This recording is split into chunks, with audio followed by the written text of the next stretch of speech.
Okay, hi everyone. I'm Guy Zyskind. I'm the founder of Phenix. We are doing also FHE on the blockchain. We're part of the CTA as well. I know this is the last talk of the evening. It's way too late to talk about technical stuff. So here's what I'm going to do. I'm going to go very quickly over the boring stuff. I'm going to make it short. I really want to just show you like a couple of videos, maybe a couple of highlights.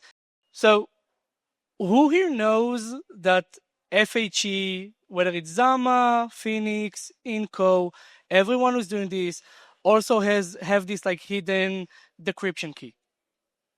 Yeah. Only 3 people? Yeah? Okay, good. So under every strong FHE protocol, there is something known as a decryption key. We don't want anyone to know the decryption key, so what we do is we split that decryption key across validators, many participants. Zama, I think, are in the process of announcing who those party members are, and we do that too. Now, basically, okay, this is a boring slide, so I'm skipping it. These are nodes, each one get a part of the key. Too boring, too deep for now. But the problem with threshold FHE decryption is that it's been too slow.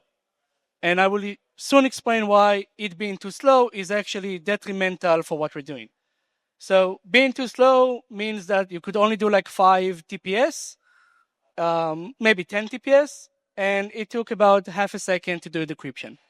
Now, why do we even care about threshold decryption in FHE and in confidential tokens? So this is a wallet. Everyone has a wallet. Hopefully every one of you have some crypto. Every wallet, whenever you open it, you have a list of assets. Now, if you're just using Ethereum with no confidential tokens, then those assets are unencrypted. It's fast, no problem. But when you use something like Phenix, Zama, any confidential token standard, what you're going to see is that whenever you open your wallet, each balance that you're trying to see requires a threshold decryption. And that is a well, it used to be a very expensive operation. Just to kind of show you, illustrate, let's do a back of the envelope calculation. Let's say you had like 1,000 users. Each one of them has like 10 assets in their wallet. Okay? And they're coming in, they're opening their wallet at the same time. That is 10,000 requests at the same time. So if you plug in the numbers, what you would get with previous result, that you would wait about half an hour just to see your balances. Now, I don't know about you, me as a user, if I open my MetaMask and I wait more than 10 seconds, I close it and I never come back, I delete the app. So that's exactly why we spent a lot of brain power to find a better solution.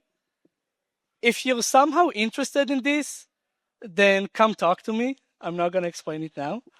But we did a lot of work, and really, this is really the only important piece. So why was this operation, decryption? I mean, it sounds simple. Why was it so slow?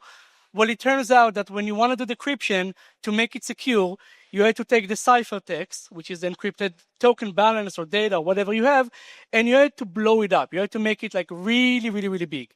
And when you do computation on big data, that tends to be slow. So we wanted to avoid that. We wanted not to work on this. We wanted to work on this. So what we did was we came with a very different approach, which actually seemed stupid in the beginning, but it turned out not to be stupid. We had to work very hard to make it work. Once we did, we were able to really scale that up so much that we moved from something like 5 TPS to tens of thousands of TPS. And if you really want to see the details, and there are a lot of gory details, then this is the paper. I think some of it is accessible for everyone. Some of it is probably more advanced. And also we just presented it at CCS. It's one of the top cryptography conferences, for those who know. And this won a Best Paper award. Now, why is this interesting? Well, I just want to show you the kind of stuff that you do when FHE works fast. So this makes FHE very fast. This makes confidential tokens extremely fast. And then it looks really good.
I don't know how many of you tried like privacy solutions, and this looks simple. This looks like kind of like your usual UI and UX that you use like today in crypto, but you can't even imagine how impossible doing something like that was a year ago.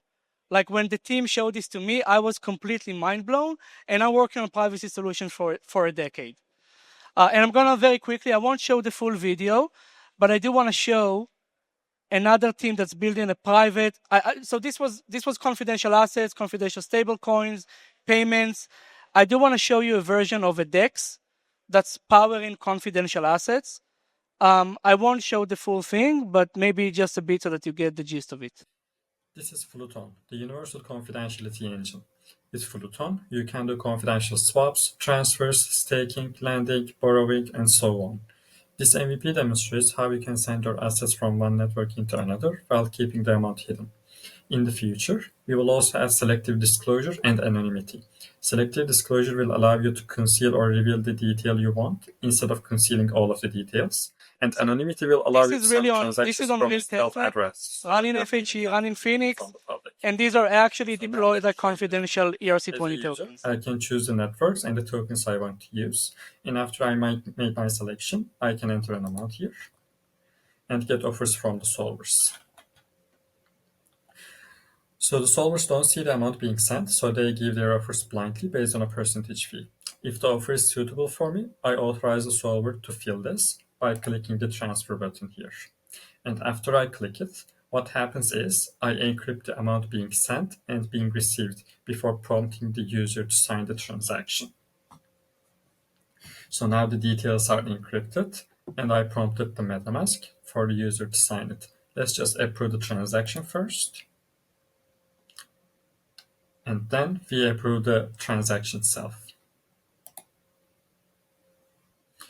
So both of the amount being sent and being received are submitted to the blockchain in an encrypted form.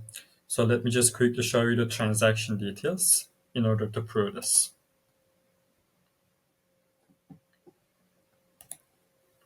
Let's just go to the block explorer.